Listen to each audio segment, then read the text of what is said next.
नमस्कार साथियों, आपके अपने YouTube चैनल मेरा गांव मेरा गौरव में आपका स्वागत है। आज की इस वीडियो में पढ़ेंगे राजस्थान में वन की स्थिति। राजस्थान का कुल क्षेत्रफल है वो 3,42,239 वर्ग किलोमीटर में फैला हुआ है और राजस्थान में कुल वन क्षेत्र है वो 32,845.30 वर्ग किलोमीटर में फैला हुआ है। लगभग 9.597% में वन फैला हुआ है। प्रदेश का कुल वनावरण है वो 16,630 वर्ग किलोमीटर में फैला हुआ है और राजस्थान का कुल वृक्षावरण 8,112 वर्ग किलोमीटर में फैला हुआ है। इस प्रकार से राजस्थान में वन की स्थिति है। राजस्थान का राज्य पशु चिंकारा है, जिसको 1981 में घोषित किया गया था और 30 जून 2014 को राजस्थान का राज्य पशु ऊँट वो 30 जून 2014 में घोषित किया गया था। राज्य पक्षी है जिसको गोडावण के नाम से जानते हैं। गोडावण को 1981 में राज्य पशु घोषित किया गया था। इसको सोन चिड़िया या शर्मिला पक्षी के नाम से भी जानते हैं। राज्य वृक्ष है जिसको खेजड़ी या समी के नाम से भी जानते हैं। इसको 31 अक्टूबर 1983 में इसको घोषित किया गया था। 1983 में राज्य वृक्ष खेजड़ी को घोषित किया गया था। राज्य पुष्प रोइडा को 1983 में राज्य पुष्प घोषित किया गया था और इसका नाम मरुसोबा या राजस्थान का सागवान के नाम से भी इसको जानते हैं। इसका वैज्ञानिक नाम टिकोमोला अंडुलेटा के नाम से जानते हैं। राजस्थान में राष्ट्रीय उद्यान लगभग 3 हैं और वन्यजीव अभयारण्य जो कि कुल 27 हैं। बाघ परियोजनाएं हैं जिसमें 3 बाघ परियोजनाएं शामिल है। रणथंबोर, सरिस्का और मुकुंदरा हिल्स बाघ परियोजना में शामिल है। रामसर मंडल 2, केवलादेव नेशनल पार्क और सांबर झील और संरक्षित क्षेत्र है वो राजस्थान में कुल 14।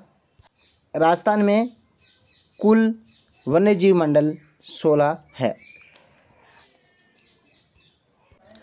आरक्षित वन यानी वो वन जिस पर सरकार का पूर्ण रूप से स्वामित्व होता है। इसमें किसी भी प्रकार की वन संपदा का दोहन आम जनता नहीं कर सकती। राजस्थान में आरक्षित वन के रूप में लगभग 38% आरक्षित वन पाया जाता है। रक्षित वन, इन वनों की देखभाल सरकार द्वारा की जाती है, लेकिन इन वनों के दोहन के लिए सरकार के कुछ नियम के तहत आम जनता को छूट देती है।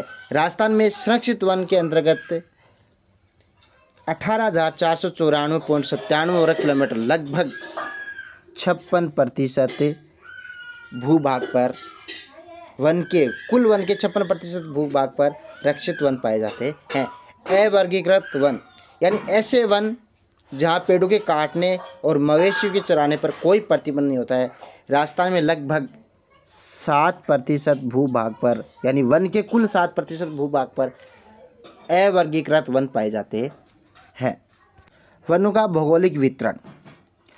राजस्थान में वनों के भौगोलिक वितरण पर अरावली पर्वतमाला का बहुत अधिक प्रभाव पड़ा है। अरावली पर्वत के पूर्व और दक्षिण पूर्वी तथा अरावली पर्वत के ढालों पर वन अधिक पाए जाते हैं। अरावली के पश्चिम में वर्षा का औसत अत्यंत कम होने से शुष्क वनस्पति वह भी छितराई हुई मिलती है। राजस्थान के पश्चिम भाग में मरुस्थलीय वनस्पति प्रमुखता से पाई जाती है। पोखरण और जैसलमेर के मध्य लाठी सीरीज में सेवन घास प्रमुखता से पाई जाती है। अन्य घासें किस्में हैं धामन और मुराल। पहाड़ियों के बीच संकरी और गहरी घाटियों में मिश्रित पतझड़ व उपोष्ण सदाबहार वनों का वितरण मिलता है। यह अधिकतर आबू खंड, मेवाड़, बूंदी, अलवर की पहाड़ियों पर संकेंद्रित है। जोधपुर, जयपुर, टोंक, अजमेर आदि जिलों की पहाड़ियों पर वन बिखरे हुए मिलते हैं। राजस्थान में वन के वितरण संबंधी अन्य जानकारी के अनुसार अरावली पर्वत श्रेणी के उत्तरी पश्चिम भाग में मरुस्थलीय वनस्पति पाई जाती है, जिसे दो भागों में बांट सकते हैं: वार्षिक वर्षा पर निर्भर और मिट्टी की गहरी परतों में उपस्थित उपधरातलीय जल पर निर्भर। वर्षा काल में इंडिगोफोरस कॉर्डिफोलिया तथा सेंजुरस बाइफ्लोरस सामान्य रूप से उगते हैं। चीरकाल वनस्पति में केर, खेजड़ी, बुई व हेलिसीजन सेलिकोनियम वृक्ष प्रमुख रूप से उगते हैं। अरावलीय पर्वत श्रेणियों में पश्चिमी जिलों में मुख्यतः पाली, जालोर, सीकर, झुंझुनू आदि क्षेत्रों में अरंडी, इमली, बबूल, धौंक, केर आदि अर्धमरुस्थलीय वनस्पति प्रमुखता से पाई जाती है।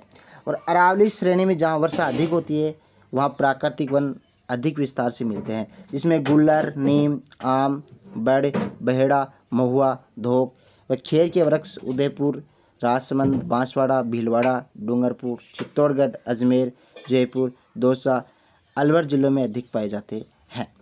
दक्षिणी पूर्वी मैदानी क्षेत्रों में जैसे भरतपुर, धौलपुर, टोंक, सवाईमाधोपुर, कोटा, बूंदी, झालावाड़, बांसवाड़ा आदि में घनी वनस्पति पाई जाती है। इन क्षेत्रों में सालर, बांस, सागवान, सेमल, पलास, खेर, सफेदा, धौंक आदि वृक्ष प्रमुखता से पाए जाते हैं। राजस्थान में प्राकृतिक वनस्पति 3 प्रकार से मिलती है: वन, घास, मरुस्थलीय वनस्पति।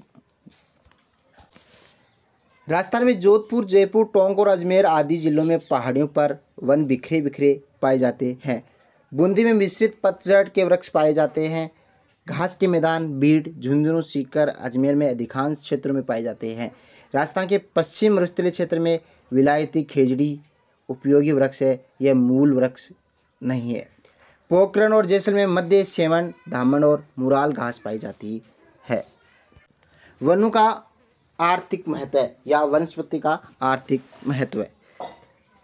यह मुख्य रूप से 2 प्रकार से पाई जाती है, जैसे मुख्य उपज व गौण उपज। जैसे इमारती लकड़ी जंगल से प्राप्त होती है, जिसमें ईंधन पाया जाता है। बांस, घास, कत्था, गोंद, तेंदू, शहद, महुआ आदि गौण उपज की श्रेणी में आते हैं। खेर वृक्ष के तनों से हांडी प्रणाली द्वारा कत्था तैयार किया जाता है। चौठन क्षेत्र बाड़मेर का मरुस्थलीय भूभाग गोंद के लिए प्रसिद्ध है। कदम वृक्ष से गोंद उतारा जाता है और ओमल की छाल से चमड़ा साफ करने का काम आता है। केंद्र सरकार ने द्वितीय पंचवर्षीय योजना में राज्य सरकार ने अपनी वन नीति की घोषित की थी और केंद्र सरकार ने जोधपुर में वन अनुसंधान विभाग की स्थापना प्रथम पंचवर्षीय योजना में की थी। प्लास वृक्ष है जो फूलों से लदा होता है, तो उसे फ्रेम ऑफ द फॉरेस्ट कहलाता है। राज्य वृक्ष खेजड़ी है, वह भारतीय मूल का प्राचीन वृक्ष है, जिसे भारतीय धर्म ग्रंथ में समय वृक्ष के नाम से भी जानते हैं। खेजड़ी को थार का कल्प वृक्ष के भी नाम से जाना जाता है। इसका वैज्ञानिक नाम प्रोसोपिस सिनेरिया है। इसे स्थानीय भाषा में जांटी भी कहते हैं। खेजड़ी की पत्तियों को लूम तथा खेजड़ी की फलियों को सांगरी कहा जाता है। खेजड़ी वृक्ष पर चिपको आंदोलन की प्रेरणा का स्रोत रहा है। राज्य का दक्षिणी पूर्वी भाग घने जंगलों व वन्य प्राणी की दृष्टि से समृद्ध है। राजस्थान में वन प्रबंध हेतु 13 वर्तों में बांटा गया है। खेजड़ली आंदोलन जोधपुर जिले के खेजड़ली गांव में सन 1730 ईस्वी में विष्णु संप्रदाय के 330 स्त्री पुरुष ने अमृता देवी के नेतृत्व में वृक्षों को काटने से बचाने हेतु पेड़ों से लिपटकर अपने प्राणों की आहुति दे दी थी। इनके बलिदान को स्मृति से खेजड़ली गांव में भाद्रपद शुक्ला दशमी को हर वर्ष शहीद दिवस के रूप में मनाया जाता है और विशाल मेला भरता है। राज्य में जीवों की रक्षार्थ पहला बलिदान सन 1604 में जोधपुर के रियासत में ही रामासड़ी गांव के कर्मा व गोरा नामक व्यक्तियों द्वारा दिया गया था। वनों की रक्षार्थ कैलाश सांगला वन्य जीव संरक्षण पुरस्कार दिया जाता है। 2002 में यह पुरस्कार मरणोपरांत अमर शहीद की श्री छेलू सिंह नारनौत को दिया गया था। इस पुरस्कार के तहत 50,000 रुपये व प्रशस्ति पत्र प्रदान किया जाता है।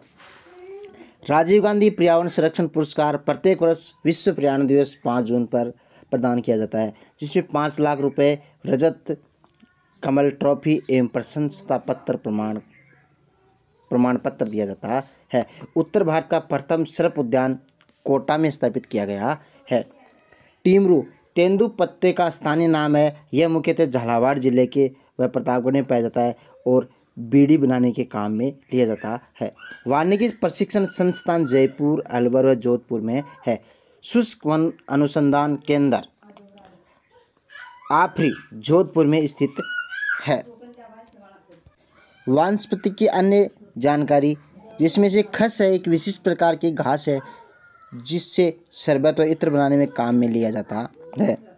ये टोंक, सवाईमाधोपुर व भरतपुर जिलों में मिलती है। महुआ, इसके फलों का प्रयोग तेल निकालने व देसी शराब बनाने में होता है। यह मुख्यतः उदयपुर, डूंगरपुर व सिरोही जिलों में पाया जाता है। बांस, यह मुख्यतः आबू पर्वत, बांसवाड़ा, उदयपुर व कोटा में पाया जाता है।